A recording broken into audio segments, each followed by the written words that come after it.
Imagínate por un segundo que tu hijo está en esa fiesta de cumpleaños tan deseada, o en el parque, jugando, riendo, y de repente un adulto o alguien que tal vez conoce se acerca. Le propone un juego especial, uno que implica secretos o toques que lo hacen sentir raro. En ese instante crucial, tú no estás, no puedes estar. ¿Qué va a pasar? Si tu hijo lleva puesta la armadura correcta, esa invisible pero poderosa se negará. Pondrá distancia y te lo contará, pero y si no la tiene, quizás obedezca, guarde silencio, confuso, asustado. La diferencia entre estos dos escenarios no es suerte, es el resultado de 7 estrategias concretas que hoy te voy a compartir. Son las herramientas para que tus hijos se conviertan en sus propios guardianes. Hola, soy Michelle Roa y como psicóloga clínica he visto el dolor que causa no saber. Por eso hoy no vine a generar miedo, mi objetivo es mucho más profundo. Hoy quiero que construyamos juntos un escudo interno para nuestros hijos, uno que les dure para toda la vida. Hablaremos de reglas claras que no dejan lugar a dudas, de palabras precisas que empoderan y sobre todo de una red de confianza tan sólida que funcione a la perfección, incluso cuando tú no estés presente. ¿Listos? Empecemos a brindar a nuestros hijos. Acción 1. Nombrar todo sin vergüenza. La primera acción y una de las más liberadoras es empezar a nombrar en casa todo por su nombre. Muchos abusadores cuentan con que los niños no pueden nombrar lo que les pasa. Y si no pueden nombrarlo, ¿cómo lo van a contar? Me refiero a usar los nombres reales de las partes del cuerpo: pene, vulva, nalgas, pecho. Hazlo de forma natural, mientras los bañas o los vistes. Tu nariz es tuya, tus rodillas son tuyas y tu vulva también es tuya. Integrar este vocabulario en mi día a día les quita el tabú y la vergüenza. Y aquí viene la regla que deben repetir hasta el cansancio.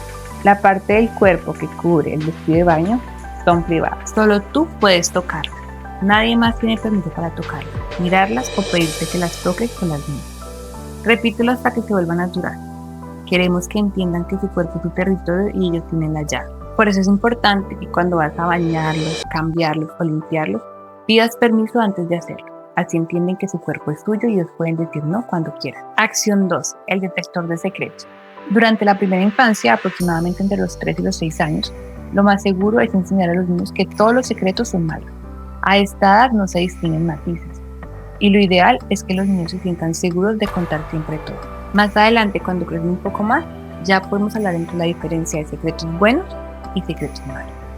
Los abusadores suelen utilizar esa confusión con frases como "es solo entre tú y yo", o "si le cuentas a alguien tu mamá se pondrá triste". Un secreto bueno es, por ejemplo, la sorpresa de cumpleaños para papá, te hace sentir feliz.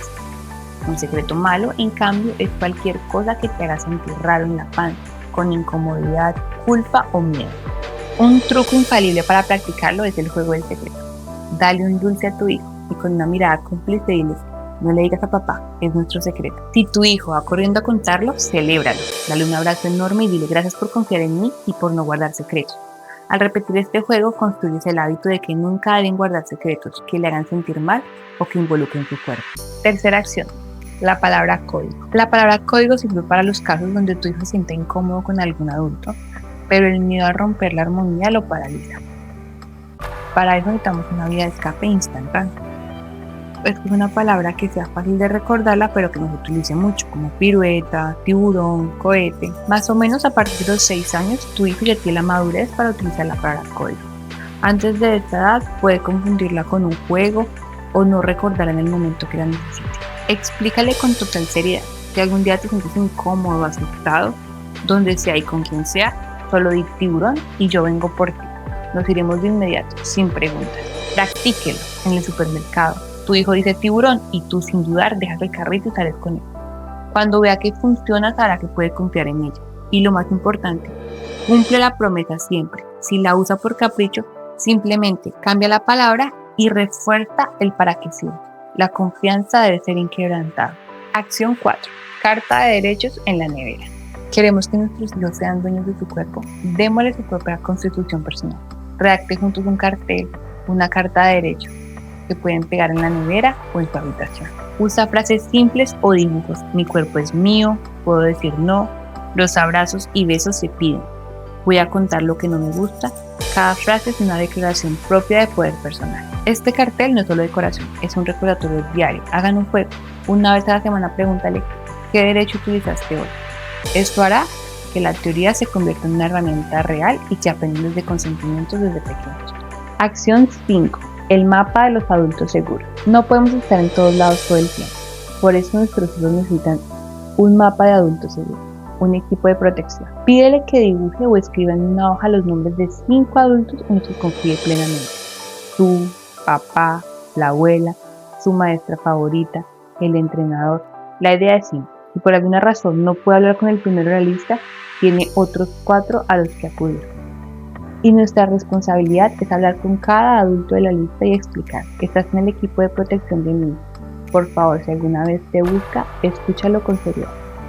Esto le hará saber que tiene un equipo listo para ayudarlo cuando lo necesite. Acción 6. Primeros pasos en el mundo digital. El mundo digital presenta nuevos retos, incluso para los más pequeños que usan tablet o ven video.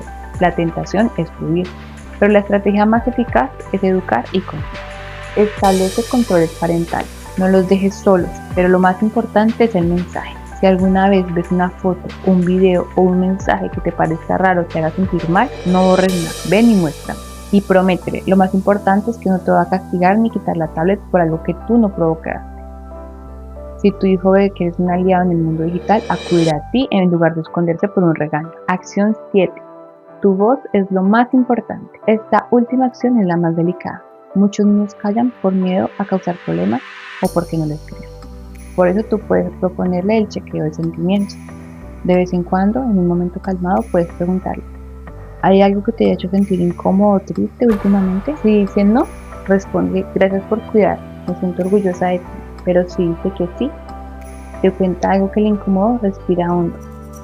Es tu momento de mayor calma. Míralo a los ojos, agradece. Gracias por ser tan valiente y confiar en mí, te creo. Nunca cuestiones sus palabras. Tu calma y tus acciones demuestran que hizo lo correcto. Tu rol es creer, apoyar y buscar la ayuda profesional que sabrá cómo seguir. Ahora mismo, escoge una de las 7 acciones y ponlas en marcha. Mañana puedes agregar la otra.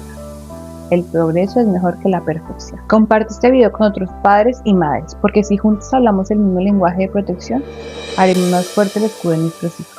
Proteger a nuestros hijos no es vivir con miedo, es dar la certeza de que su voz vale, que tienen derecho sobre su cuerpo y que tienen adultos listos para responder a su llamado. Estas 7 acciones son un entrenamiento.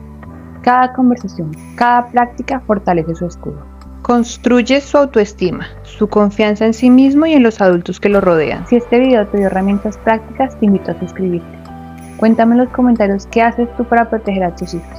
Y recuerda, con amor se crían, que estemos lejos.